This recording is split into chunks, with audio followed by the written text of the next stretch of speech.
예레미야 28장 1절로 17절 말씀 함께 읽겠습니다. 거짓 선지자 하나냐가 등장하고 있습니다. 1절에 보시면 그의 곧 유다 왕 시드기야가 다스리기 시작한 지 4년 다섯째 달 기브온 이술의 아들 선지자 하나냐가 여호와의 성전에서 제사장들과 모든 백성이 보는 앞에서 내게 말하여 이르되, 이렇게 시작하죠. 성전에서 예레미야에게 말을 하는데 모든 백성들이 보는 앞에서, 제사장들이 보는 앞에서 예레미야에게 말을 하고 있습니다. 자, 모든 사람이 하나님의 말씀을 듣게 하기 위함이 아니고 예레미야에게 말하는데 사람들이 보는 앞에서 일부러 이런 자리를 마련한 것이죠. 지금 하나냐는 여론을 조성하고 분위기를 장악하려는 시도로 사람들 앞에서 발언을 하고 있는 것입니다. 그런데 그가 하는 말은 바로 거짓입니다. 2절에 보시면 만군의 여호와 이스라엘의 하나님이 이같이 일러 말씀하시기를 내가 바벨론의 왕의 멍에를 꺾었느니라. 그러면서 3절에 내가 바벨론 왕 느부갓네살이 이곳에서 빼앗아 바벨론으로 옮겨간 여호와의 성전 모든 기구를 2년 안에 다시 이곳으로 되돌려 오리라. 이렇게 말씀을 하고 있습니다.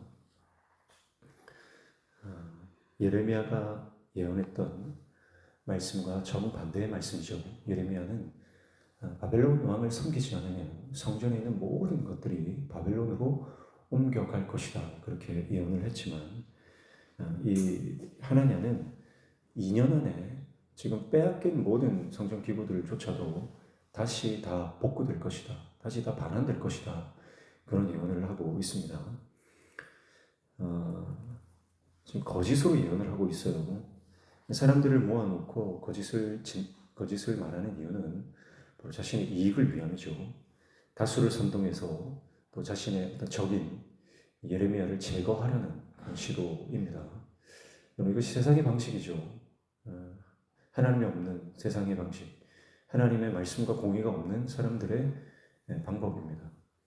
그래서 서슴지 않고 거짓을 말하고 있는데 4절에 보면 내가 또 유다의 왕 여호야김의 아들 여고니아와 바벨론으로 간 유다의 모든 포로를 다시 이곳으로 들어오게 하리니 이는 내가 바벨론 왕의 멍에를 꺾을 것임이라 여호와의 말씀이니라 하니라. 그렇게 말씀합니다. 2절에도 하나님이 일러 이같이 말씀하시기를 그랬고요. 4절에도 여호와의 말씀이니라 그렇게 말하고 있습니다. 여러분, 거짓의 영에 완전히 사로잡혀 있는 하나님의 모습을 볼 수가 있습니다. 없는 말을 지어내는 거죠. 아니면 다른 어떤 영의 계시를 받았든지 두 가지 중에 하나입니다. 악한 영의 계시를 받았는데 그게 악한 영의 계시인지 모를 수도 있고요. 아니면 자기의 어떤 사리사욕을 위해서 없는 말을 그냥 만들어내는 그런 모습을 볼 수가 있습니다. 그런데 여호와의 이름을 이렇게 한 분 사용하고 있는 것입니다. 여러분, 오늘 이것이 거짓의 영의 강력한 역사고요. 오늘날도 이 거짓의 영은 강력하게 역사하고 있습니다.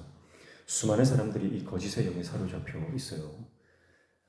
목사든 선교사든 사역자든 상관없이 이 거짓의 영에 사로잡힌 것이 얼마나 많은지 모릅니다. 언제 이 거짓의 영이 들어오느냐 하면 하나님과의 관계가 깨어져 있을 때입니다. 여러분, 우리가 신앙생활을 하면서 하나님과의 관계가 깨져 있으면 그 깨진 틈 사이로 거짓의 영이 들어옵니다. 사역을 중시하고 일에 치이다 보면 일 중독이 되어버리면 하나님과 관계가 멀어지죠. 하나님 관계가 깨어지죠. 그러면 그 안에 악한 영이 틈을 타는 것입니다. 그리고 사람들의 인정받고자 하는 그 인간적인 마음, 그것이 우리 안에 이 거짓을 선택하게 만듭니다. 한 번 거짓을 선택하는 것은 어려운 것입니다. 그러나 한 번 그 거짓을 선택하고 난 이후에 끊임없이 거짓이 반복되는 것을 우리가 기억해야 됩니다. 그래서 한 번이 어렵지, 한 번 하고 나면은 그 뒤에는 계속 거짓말을 하게 되어 있어요. 그래서 어떤 통계를 보니까 한 번 거짓말을 하면 그 거짓말을 숨기기 위해서 수십 번, 수백 번의 거짓말을 할 수밖에 없다는 거죠. 그래서 우리가 어려운 결정이지만 진실을 선택해야 됩니다. 내가 좀 수치를 당하더라도, 내가 좀 부끄럽더라도 내가 진실을 선택할 때 참을 선택해야만 그 이후에 거짓의 연이 틈타지 않는 것입니다. 그래서 오늘 참과 거짓의 선택 앞에서 우리는 거짓이 아니라 참을 선택할 수 있는 하나님의 종들 되시기를 축복합니다. 그래서 하나냐가 많은 백성들, 모든 그 백성들 앞에서 회복될 것이다. 이게 얼마나 위로의 말입니까? 2년 안에 다 반환될 것이다. 포로들도 다 돌아올 것이다. 하나님이 작정하신 시간은 70년이거든요. 근데 2년 안에 다 돌아온다고 하니까 얼마나 이 말을 듣는 백성들이 위로를 받겠습니까? 6절에 보십시오. 선지자 예레미야가 말하니라. 아멘. 여호와는 이같이 하옵소서. 여호와께서 내가 예언한 말대로 이루사 여호와의 성전 기구와 모든 포로를 바빌론에서 이곳으로 되돌려 오시기를 원하노라 합니다. 예레미야도요. 하나냐의 이 예언이 정말 그렇게 되기를 원한다 이렇게 고백해요. 이게 인간의 마음이죠. 위로를 선포하면 그 위로가 정말 우리에게 힘이 되는 건 사실입니다. 그래서 하나냐가 거짓으로 선포하지만 예레미야는 그 하나냐의 거짓 예언조차도 그것이 이루어지기를 원하는 거예요. 물론 이것은 하나냐의 그 예언을 약간 비꼬는 그런 이 뉘앙스도 있습니다. 그래, 네 말대로 됐으면 좋겠다. 왜냐하면 예레미야는 하나님의 뜻을 너무 명확하게 알고 있기 때문에 그 말이 거짓인 줄 알고 있어요. 그럼에도 불구하고 내 예언이 아니라 너의 예언대로 그렇게 속히 이스라엘이 회복되면 좋겠다는 마음이 예레미야에게 왜 없겠습니까? 예레미야조차도 그런데요. 백성들, 왕과 제사장들과 종교 지도자들 모든 백성들도 하나냐의 이 말이 얼마나 위로가 되고 힘이 되고 그들에게 용기를 주는 말씀인지 몰라요.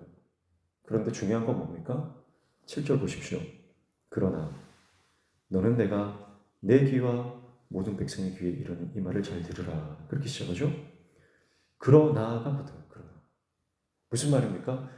내 마음이 원하지만 내 뜻은 이렇지만 그러나 신앙이라고 하는 것은 하나님의 백성의 삶이라고 하는 것은 그러나 하나님의 뜻이 중요한 거예요. 내 뜻이 중요한 게 아니고 하나님의 뜻이 중요합니다. 내 계획이 중요한 게 아니고 하나님의 계획이 중요한 겁니다. 그래서 우리는 항상 내가 원하는 바가 있지만 그러나 하나님의 뜻은 무엇입니까? 그러나의 신앙이 되어야 될 줄 믿습니다. 그래서 항상 고민하시고 항상 질문하시고 하나님 앞에 늘 씨름하셔야 됩니다. 주님 앞에 나아가 늘 기도하는 내용이 뭐냐? 하나님 내 소원 들어주십시오. 이렇게 처리해 주십시오. 사람들이 이렇게 나를 보게 해주십시오. 내 소원을 말하는 것이 기도가 아니라 정말 진정한 기도는 뭐냐면 하나님 앞에 나가서 하나님 나는 이렇게 되기를 원합니다. 그러나 주님의 뜻이 이루어지기를 원합니다. 그게 진짜 기도예요. 사랑하는 성도 여러분, 예레미야도 민족을 사랑하는 긍휼의 마음이 가득합니다. 눈물의 선지자입니다. 회복되기를 원합니다. 그러나 예레미야는 사람의 방법이 아니라 사람의 말이 아니라 하나님의 말씀으로 회복되기를 원하는 거예요. 그래서 바벨론 왕 앞에 무릎을 꿇으라고 하는 것은 이것은 하나님의 말씀이기 때문에 수치스러워도 부끄러워도 정말 내 어떤 감정이 허용하지 않는 범위 아닙니까? 그럼에도 불구하고 순종하라는 거예요. 우리는 내가 소화할 수 있는 만큼 순종합니다. 우리는 내 감정이 허용하는 만큼만 순종합니다.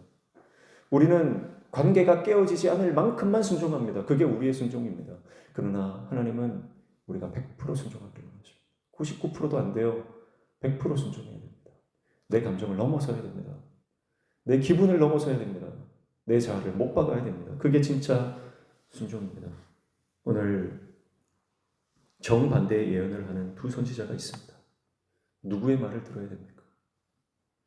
결국 예언자가 말하는 것이 진짜 예언인지를 알 수 있는 것은 바로 그 예언자의 말씀이 성취되는가 하는 거죠. 오늘 말씀에 보니까 15절 보시면 선지자 예레미야가 선지자 하나냐에게 이르되 하나냐 들으라 여호와께서 너를 보내지 아니하셨거늘 내가 이 백성에게 거짓을 믿게 하는도다.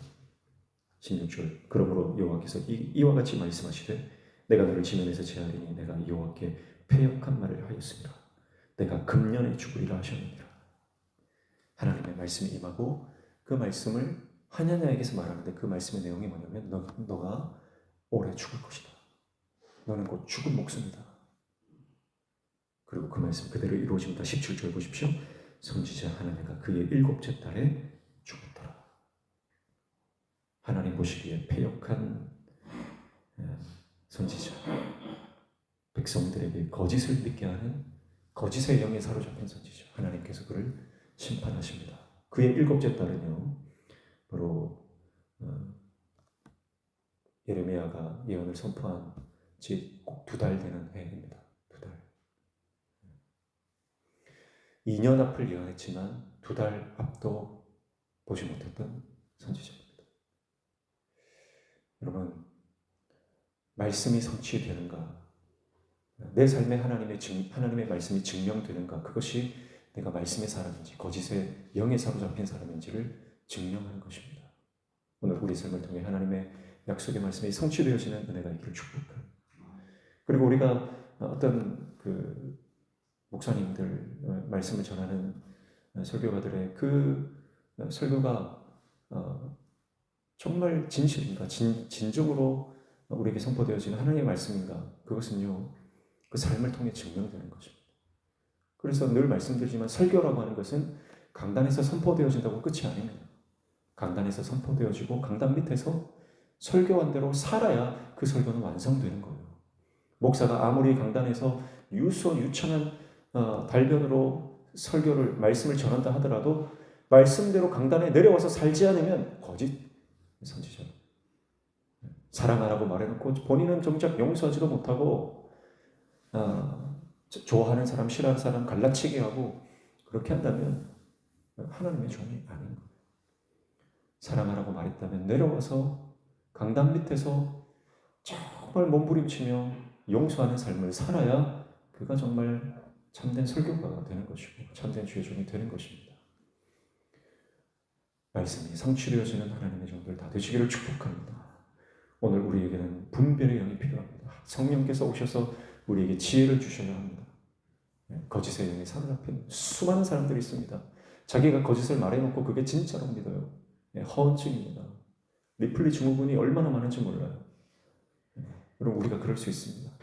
거짓된 길을 가고 변명과 핑계를 늘어놓기 시작하면 우리도 그런 영적 허언증에 걸려서 말씀도 아닌데 그게 말씀인 줄 알고 하나님의 뜻인 줄 알고 내 생각을 하나님의 말씀처럼 그렇게 말하는 사람들이 얼마나 많은지 몰라요.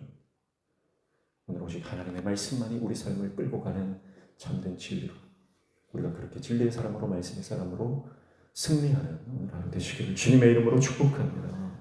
기도하겠습니다. 진리의 사람 되게 하여 주옵소서. 거짓의 영을 대적하게 하여 주옵소서. 우리의 삶에 말한 대로 하나님의 말씀을 선포한 대로 그렇게 살아가는 진정한 하나님의 사람 되게 도와주시옵소서. 오늘도 주님 말씀 붙잡고 기도할 때 우리 기도에 들어 응답하여 주시며 우리 삶의 모든 막힌 문들이 열려지는 형통의 은혜를 허락하여 주시옵소서. 예수님의 이름으로 기도하옵나이다. 아멘.